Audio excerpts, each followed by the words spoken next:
ছোট ছোট মেঘের টুকরো দিয়ে আজকে এমন একটা ডেজার্ট রেসিপি তৈরি করে দেখাবো যেটা কিনা আপনারা এর আগে অনেকেই খাননি।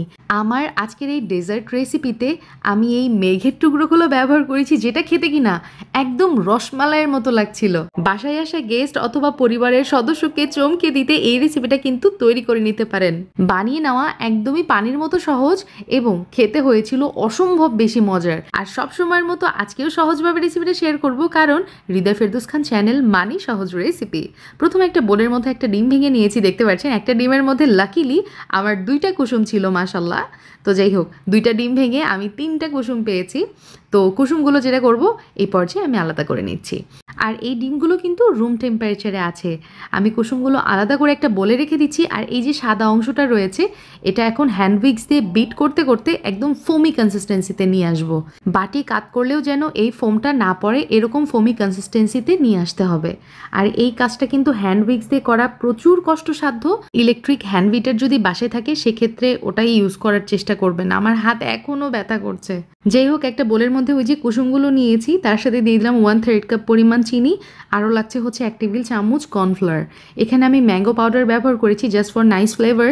তার সাথে দিয়ে দিলাম ভ্যানিলা এসেন্স, আমি 1 চা চামচ ব্যবহার করেছি। এখন 1 কাপ পরিমাণ রুম টেম্পারেচারের দুধ আগে থেকে জাল করা বাটির মধ্যে ঢেলে দিব এবং সব কিছু উপকরণ একত্রে খুব ভালোভাবে মিক্স করে নিব। তো হয়ে গেছে, এই মিশ্রণটা একটা সাইডে রেখে দিচ্ছি। এখন একটা বড় কড়াইয়ের মধ্যে আমি 2 কাপ পরিমাণ আগে থেকে জাল করা দুধ এখানে নিয়ে নিয়েছি।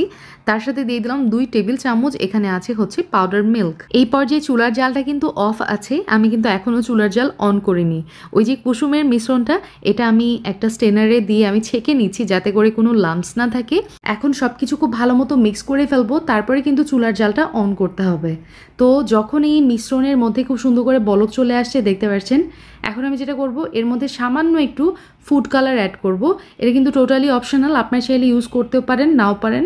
তো ফুড কালার করলে এটা যেটা হয়, কালারটা আরেকটু অ্যাট্রাকটিভ লাগে, এই জন্য। তো 2 মিনিটের মতো জাল করে নিয়েছি মিশ্রণটা, দেখতে পাচ্ছেন বেশ খানিকটা ঘন হয়ে গেছে। 1 টেবিল চামচের মাপে আমি ডিমের ফোম থেকে এভাবে করে ছোট ছোট বল করে নিচ্ছি।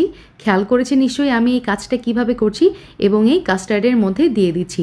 চুলার জালটা কিন্তু এই পর্যায়ে একদমই লোতে থাকবে, একদমই লোতে। তো এভাবে করেই আমি সবগুলো ডিমের ফোম কাস্টার্ডের মধ্যে দিয়ে দিলাম। আর মেজারমেন্টের চামচটা কিন্তু আমি সামান্য তেল মাখিয়ে নিয়েছিলাম, যাতে করে এই বলগুলো করতে আমার সুবিধা হয়। এখন চুলার একদমই লো আছে ঢাকনা দিয়ে আমি 4 মিনিট এটাকে কুক করে নিব। আমাদের কাস্টার্ড স্নোবল কিন্তু একদম ডান, কুক হয়ে গেছে ভিতর থেকে। আপনারা চাইলে এই পর্যায়েও নামিয়ে নিতে পারেন, তবে আমি যেটা করি, এভাবে স্নোবলগুলো উল্টিয়ে আমি আরও কিছু সময় এই ধরেন 2 থেকে 3 মিনিট মতো জাল করে নিই। ব্যাস, এখন সার্ভিং প্রসেসটা আপনাদেরকে দেখিয়ে দিচ্ছি।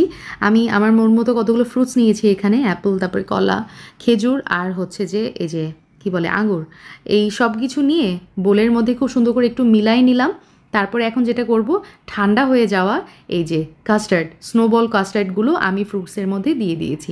ওপর দিয়ে সামান্য পেস্তা বাদাম কুচি দিয়েছি, তার সাথে ব্যবহার করেছি রোজ প্যাটেল।